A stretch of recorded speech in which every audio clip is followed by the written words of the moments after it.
படிக்கட்டுகளை பார்த்து போட்டுட்டு பாஞ்சு அடித்து மரங்களுக்குள்ளால் ஓடி போய் ஷார்ட்கட்டில் போக வேண்டாம். வழுக்கினா நீங்கள் கடைசியாக காலால் வர மாட்டீங்க, தலையால் தான் கீழே வந்து லேண்ட் பண்ணுவீங்க. அந்த மாதிரியான சுருள்ட்டி அடிக்கும். ஸோ இதை பாருங்கள், அந்த பழைய காலத்து கோட்டைகள் மாதிரி ஒரு காசில் மாதிரி கட்டியிருக்கிறாங்களா அந்த சர்ச்சை வந்து. அதான் நாங்கள் அப்போது கொண்டு வந்த சின்ன சர்ச்.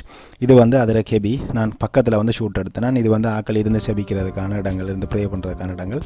ஃபுல்லாகவே ஒரு திறந்த வழி, ரைட். அப்போ அந்த திறந்த வழியில் தான் இருந்து நல்ல ஒரு என்வாயன்மெண்ட், பீஸ்ஃபுல்லான என்வாயன்மெண்ட். நீங்கள் ஒரு ஆன்மீகம் சம்மந்தமான மைண்ட் செட்டில் வந்தீங்களா நல்லா இருந்து ரிலாக்ஸ் பண்ணிவிட்டு போகலாம் அப்படின்ட்டு நான் சொல்லல. நல்லா இருந்து ஒரு காமான ஒரு ஒரு ஒரு ஸ்டேபிளான ஒரு மைண்டுக்கு வந்து ஒரு காமான மைண்டுக்கு நீங்கள் ஒரு குழப்பமான ஒரு மனநிலையில் வாரீங்களான்னு சொன்னால் இங்கே இருந்து கொஞ்சம் நேரம் பீஸ்ஃபுல்லாக இருந்து போட்டு உங்களுக்கு ஒரு தெளிவு பிறந்த பிறகு நீங்கள் போகலாம். ஏன்னா இங்கே யாரையும் டிஸ்டர்ப் பண்ணுறதில்லை, கன நேரம் இருக்காதீங்கன்னு சொல்கிறதும் இல்லை, டிக்கெட் வாங்காதீங்கன்னு சொல்கிறதும் இல்லை, வாங்குங்கன்னு சொல்கிறதும் இல்லை. பட் என்னன்னு சொன்னால் இங்கே வந்து கன நேரம் நீங்கள் வந்து ஃப்ரெண்ட்ஸோடையோ